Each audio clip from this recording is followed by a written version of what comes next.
In the 2016 documentary Miss Americana, Taylor Swift states, and I quote, "Female artists have to reinvent themselves 20 times more than the male artists. They have to, or else you're out of a job.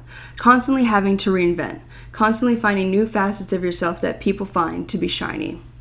This quote describes a much bigger topic that we see today, where short-term attention has taken over the mass population and the overall consumption within the promotion and marketing that we see on an artist's album. The question that I want to ask within this video is, why do artists feel the need to change their sound and aesthetic within each era? And how do we make some changes without reinventing the wheel?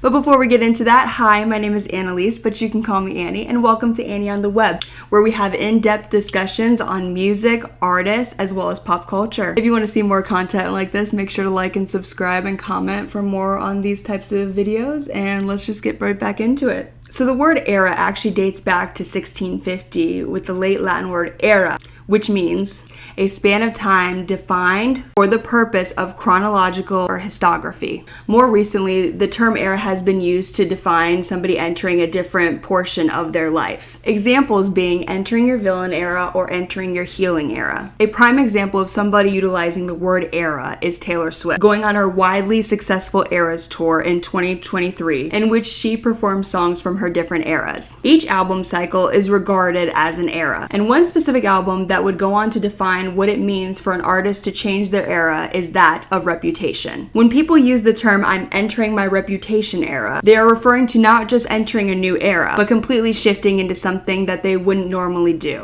Think of it like the good girl gone bad trope famously done by Rihanna. The first artist that I feel like has really made an example of trying to go towards this style is JoJo Siwa. Now I know a lot of people are probably going to have their opinions of why I incorporated JoJo Siwa into this, but I do feel like she has definitely tried to go into that direction, and I do think she's trying to create herself and her artistry as like a complete shift from what she was known as a younger like child star to where she is now. But if you don't know JoJo Siwa is widely known for being on Dance Moms. She had released her comeback single called Karma, and with the release of this song came a lot of backlash from the public because of JoJo Siwa's attempts at a rebrand. The switch up in her aesthetics consists of darker clothes and face paint that would closely resemble the rock band Kiss. JoJo Siwa had received a lot of backlash from people online who thought this rebrand looked very similar to her older style, and a lot of people felt that she hadn't really grown as an artist. This is something to take note of because it feels as though the general public didn't necessarily agree with this type of rebrand. And not that they are against the rebrand itself, but they are against the approach to this rebrand, both sonically and aesthetic-wise. People on TikTok believe that if JoJo came out with a different aesthetic aside from the Kiss aesthetic, and maybe writing her own lyrics as well, then she would have more of the general public's support. One major aspect that the general public also has within artists changing eras is not just their sound, but also their color palette and aesthetic. I would say Olivia Rodrigo is the most prime example of somebody who has kept a consistent aesthetic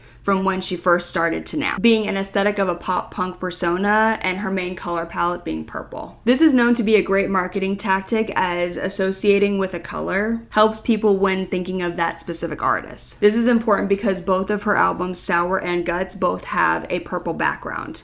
Now, some people would look at this and say the age-old saying, if it ain't broke, don't fix it, and to understand that she was most likely doing this as a way to stay consistent with her brand. Sabrina Carpenter has become a very prominent pop figure recently. But like Ricky Neardon said, it takes 10 years to become an overnight success. And she is a very prime example of that, having gone through many lifetimes of the music industry.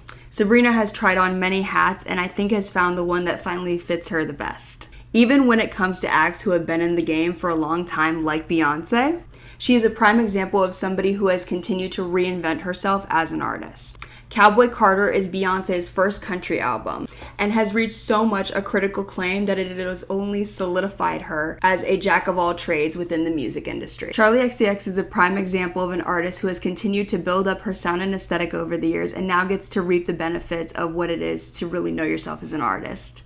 One of the many things that she has done is continued to play with different aspects of her style, but has always been consistent with her prime sound. She couldn't have stepped into her current stage in the music that she's doing now without learning from her past music. With all that being said, I really want to highlight that artists can stay consistent with their sound or they can change it up. It's completely dependent on the artist and how they want to move throughout their career. But I wanted to go through each artist and give some ideas as to what I think their next era, style, as well as aesthetics could be. Now let's start with JoJo Siwa. Now I've seen a lot of people on TikTok say that she should go into more of like a beach wave aesthetic type of style, and I have to say I do agree with that on a certain extent. I think if she went into the direction, she could go for a more beach skater type vibe and could really utilize the 80s summer sound.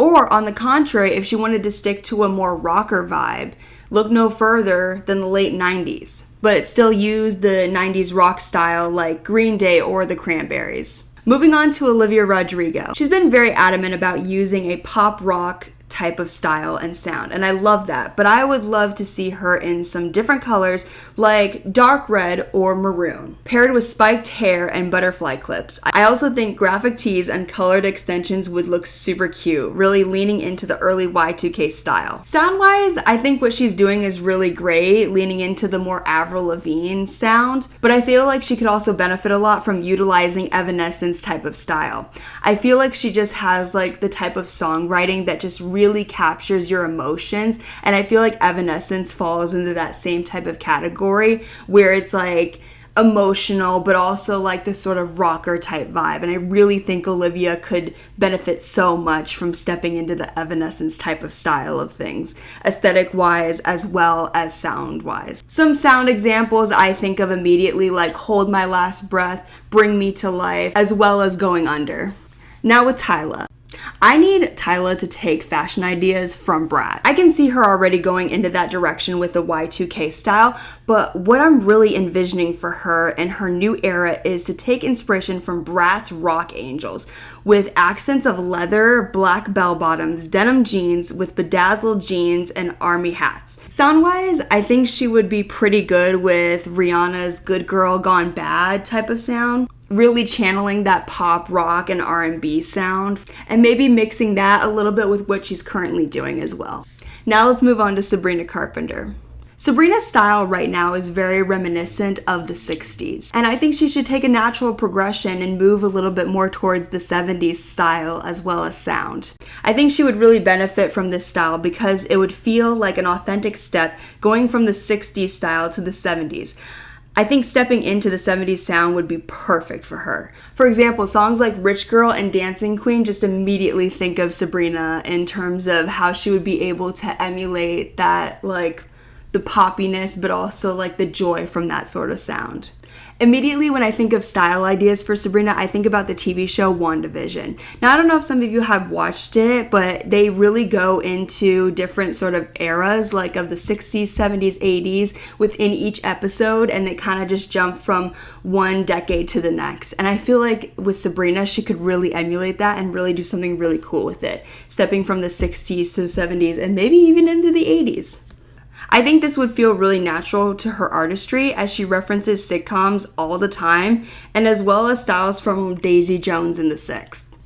And last but certainly not least, Charli XCX. With Charli, I feel like she's really found her groove, with her style having a sort of grunge feel to her aesthetic and look.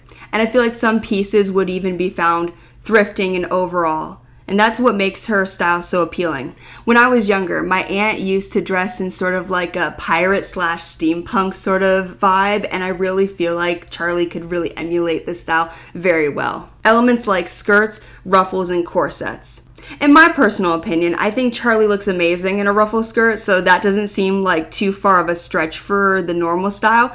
But something else that I would love to see her in is lace. Almost like a vampire / grunge pirate look. I don't see a whole lot of people doing this style, so I feel like this would make her stand out even more in the best way. Sound-wise, I feel like her club sound is just perfect. But I'd love to see her go into a more darker realm with that club aesthetic, almost kind of like Rated R by Rihanna. So that's all I have for this video. Thank you so much for watching. Please let me know down in the comments if there's any other artists that you'd love to see what I have visions for. I personally just did artists that I could see like a direct, like clear vision towards and what I would like to see from them in the future. But thank you all so much for watching, and I will see you in my next video. Bye-bye!